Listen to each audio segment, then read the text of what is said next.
السلام علیکم ورحمۃ اللہ وبرکاتہ۔ ہم نے اردو ترجمے کے ساتھ قرآن پاک شروع کیا ہوا ہے۔ اس میں ہم نے سورۃ بقرہ کی 130 تک آیات پڑھ لی ہیں۔ آج ہم پڑھیں گے 130 سے لے کر 160 تک کی آیات کا ترجمہ۔ اعوذ باللہ من الشیطان الرجیم، بسم اللہ الرحمن الرحیم۔ بے وقوف کے سوا کون ہے جو ابراہیم کے مذہب سے منہ موڑے گا؟ ہم نے اس کو دنیا میں برگزیدہ کیا اور وہ بے شک آخرت میں نیکوں میں سے ہے۔ جب ابراہیم کو اس کے رب نے کہا تم مسلمان و مطیع و فرما بردار ہو، وہ بولا کہ میں رب العالمین کے لیے مطیع ہوا۔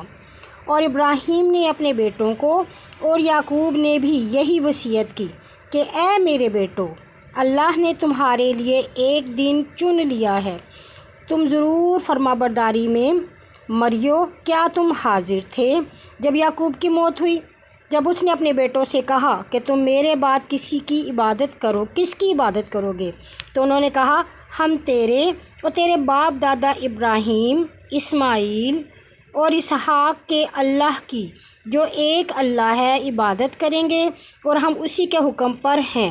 وہ ایک امت تھی جو گزر گئی، ان کا ہوا وہ جو کما گئے، اور تمہارا ہے جو تم کماتے ہو، اور تم سے ان کے کام کی پوچھ نہ ہوگی۔ وہ کہتے ہیں یہود و نصارہ بنو تب ہدایت پاؤ گے۔ تو کہہ نہیں، بلکہ ہم نے ابراہیم کی راہ پکڑی ہے جو حنیف تھا اور مشرکوں میں سے نہ تھا۔ تم بولو کہ ہم اللہ پر ایمان رکھتے ہیں اور اس کلام پر جو ہماری طرف نازل ہوا ہے، اور اس پر جو ابراہیم اور اسماعیل اور یعقوب اور ان کی اولاد پر نازل ہوا، اور جو موسیٰ اور عیسیٰ کو ملا تھا، اور جو کچھ تمام نبیوں کو ان کے رب سے دیا گیا، ہم ان کے درمیان کسی میں فرق نہیں کرتے، اور ہم اسی کے مسلمان ہیں یا مطیع ہیں۔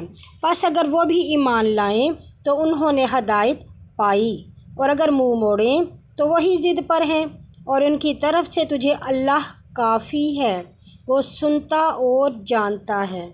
ہم نے رنگ اللہ کا لیا ہے اور کس کا رنگ اللہ سے بہتر ہے، اور ہم اسی کی بندگی کرتے ہیں۔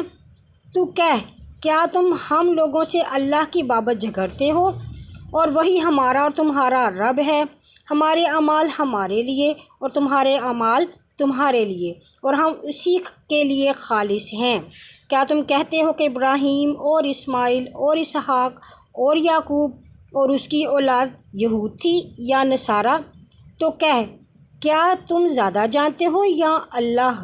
اور اس شخص سے بڑا ظالم کون ہے جس نے اس گواہی کو جو اللہ کی طرف سے اس کے پاس تھی چھپایا، اور خدا تمہارے کاموں سے بے خبر نہیں ہے۔ وہ ایک قوم تھی جو گزر گئی، اور ان کا ہوا جو وہ کما گئے، اور تمہارا ہے جو تم کماتے ہو، اور تم سے ان کے کام کی پوچھ نہ ہوگی۔ عنقریب بیوقوف لوگ کہیں گے کہ کس چیز نے مسلمانوں کو ان کے اس قبلے سے پھرایا جس پر وہ تھے؟ تو وہ کہے تو کہہ اللہ ہی کی مشرق و مغرب ہے، وہ جس کو چاہے سیدھی راہ بتا دے۔ اس طرح ہم نے تم کو بہتر امت بنایا ہے تاکہ تم سب لوگوں پر اور رسول تم پر گواہ ہوں، اور قبلہ جس پر تو پہلے تھا ہم نے صرف اس لیے مقرر کیا تھا تاکہ ہم کو یہ معلوم ہو جائے کہ کون رسول کے تابع رہے گا اور کون الٹ پھر جائے گا۔ اور یہ بات اگرچہ بھاری ہے لیکن ان پر نہیں جن کو اللہ نے ہدایت کی، اور اللہ ایسا نہیں کہ وہ تمہارا ایمان ضائع کرے، وہ تو آدمیوں پر شفیق اور مہربان ہے۔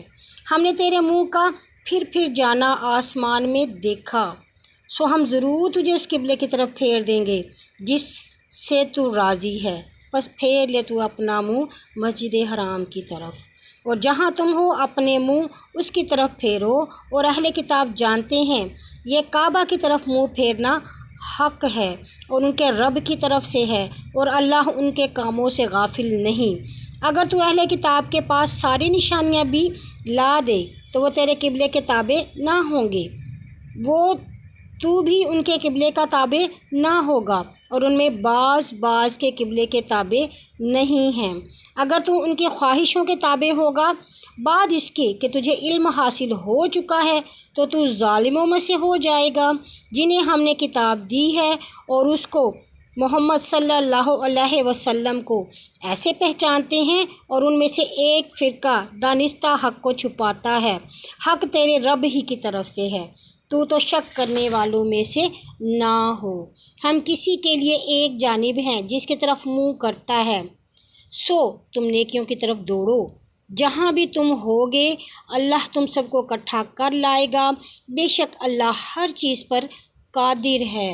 اور جہاں سے تو نکلے مسجد حرام کی طرف منہ پھیر، یعنی حق لینے تیرے رب کی طرف سے، اور تیرے کاموں سے غافل نہیں۔ اور جہاں سے تو نکلے مسجد حرام کی طرف منہ پھیر، اور جہاں تم ہو اپنا منہ اس کی طرف پھیرو، تاکہ لوگوں کو تم پر حجت باقی نہ رہے مگر لوگ ان پر ظالم ہیں۔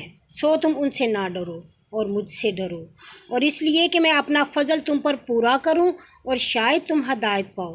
جیسے کہ ہم نے ایک رسول تمہارے ہی درمیان سے تم میں بھیجا، وہ تو ہماری آیتیں تم پر پڑھتا ہے اور تمہیں سنوارتا ہے، اور کتاب و حکمت اور وہ باتیں بتلاتا ہے جو تم نہیں جانتے تھے۔ سو تم مجھے یاد کرو، میں تمہیں یاد کروں گا، اور میرا شکر گزار رہو اور ناشکری نہ کرو۔ مومنو، صبر اور نماز سے قوت حاصل کرو، بے شک اللہ صابروں کے ساتھ ہے۔ اور جو لوگ اللہ کی راہ میں قتل کیے جاتے ہیں ان کو مردہ نہ کہو، بلکہ وہ زندہ ہیں، مگر تم اس سے واقف نہیں۔ اور اس قدر خوف اور بھوک اور جانوروں، مالوں اور میووں کے نقصان سے ہم تم کو آزمائیں گے، اور بشارت دیں ان صابروں کو کہ جب ان پر مصیبت آتی ہے تو کہتے ہیں ہم اللہ کا مال ہیں اور اسی کی طرف جانے والے ہیں۔ ایسے ہی لوگوں پر ان کی طرف سے رحمت اور مہربانی ہے، اور ہدایت پر وہی ہیں۔ بے شک صفا اور مروہ اللہ کی نشانیوں میں سے ہے، تو جو کوئی خانہ کعبہ کا حج یا عمرہ کرے اس کو ان دونوں کا طواف کرنا گناہ نہیں، اور جو کوئی شوق سے نیکی کرے تو اللہ اس کا قدردان اور دانا ہے۔ جو لوگ ہماری نازل کی ہوئی دلیلوں اور ہدایت کو چھپاتے ہیں بعد اس کے کہ ہم ان کو لوگوں کے لیے کتاب میں بیان کر چکے ہیں، تو ایسوں پر اللہ بھی لعنت بھیجتا ہے، اور تم سب لعنت کرنے والے بھی لعنت کرتے ہیں، مگر جن لوگوں نے توبہ کی اور اصلاح پر آ گئے، ان باتوں کو کھول دیا، تو ایسے لوگوں کو میں معاف کرتا ہوں، اور میں معاف کرنے والا مہربان ہوں۔